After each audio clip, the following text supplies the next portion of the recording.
Hey, good morning, Venture Church Network. I have the privilege of having my mentor, Dale Pierce, join us. He is from Crook, Colorado. He's been the pastor at E-Free, Crook, Colorado for 12 years, and I've had the privilege of having him be my mentor, walking life on life with me for, I believe, just over 5 years now. So one of the things that we're talking about in Venture Church, one of our core values is leaders connecting with leaders. And I think a prime aspect of that, especially when we talk about youth ministry and longevity of both youth pastors and senior pastors, is this idea of having someone in your corner. Why is mentoring important to you? Yeah, for sure. Great question, Chuck.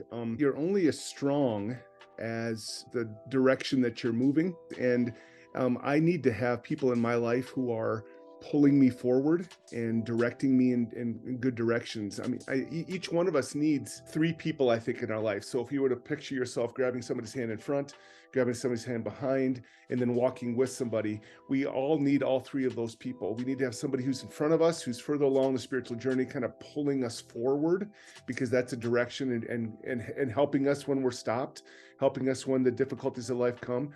We need to have somebody behind that we're kind of pouring into slash pulling along as well, kind of walking with them.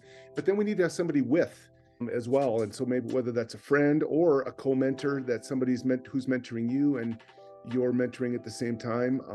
We all need to have all three of those people in our lives, because that allows us then to be growing and helping others grow. You can't ask people, either whether it's your church or the person you're mentoring, to be somewhere that you're not, to be someone that you're not.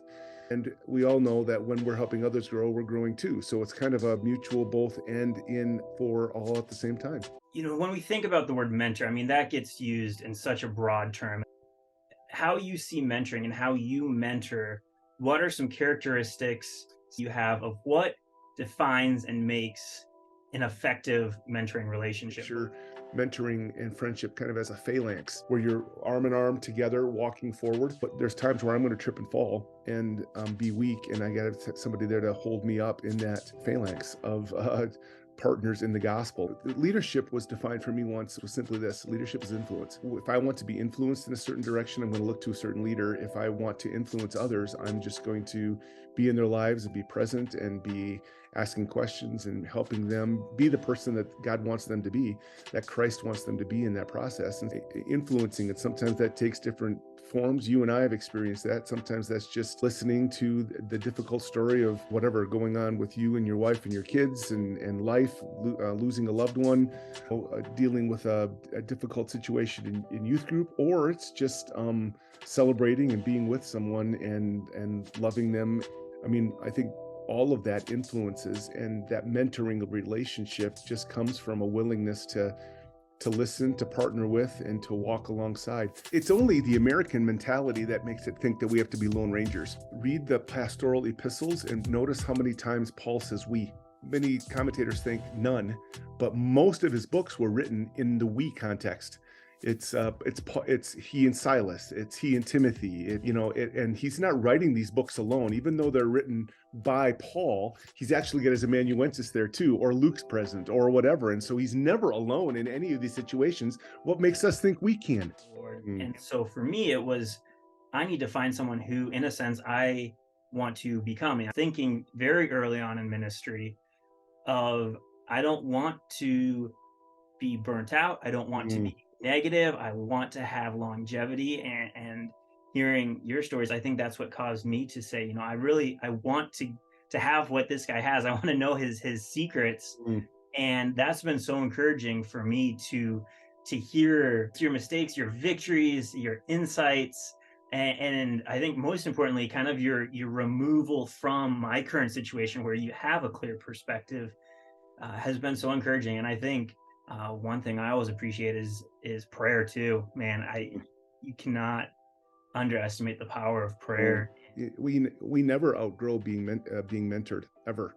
The vital piece isn't the fact that, okay, we know we need it, but is actually stepping into it with humility and expectancy that I'm going to be changed um, by this relationship. And by the questions that are being asked, and I need the questions that are being asked, and I love the questions that are being asked, even when they're difficult.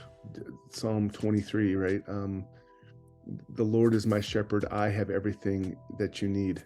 Uh, John 15, without me, you can do nothing. What part of nothing don't I understand? How would you suggest going about seeking a mentor out? And then maybe on the flip side, how do you know when you're ready to be someone's mentor? I think you're ready to be someone's mentor when someone asks you because they see something in you. If you're watching this and you're a lead guy, your job is to mentor those people that are you're working with and that are under you. If you're a youth guy, as an assistant in some form or another, find that person that's 6 years ahead of you that's got your same position. Or if you're wanting to, think about something else, find that person who might, and sometimes they don't have time, but find that person who might be in a different city or different town and just say, hey, I could just use some encouragement and shaping. Would you be willing to do it? And one thing I really appreciate about Dale, he doesn't let me answer the fluff stuff. If it's a purity question, he's going to press in. If it's a spiritual question, he's going to press in.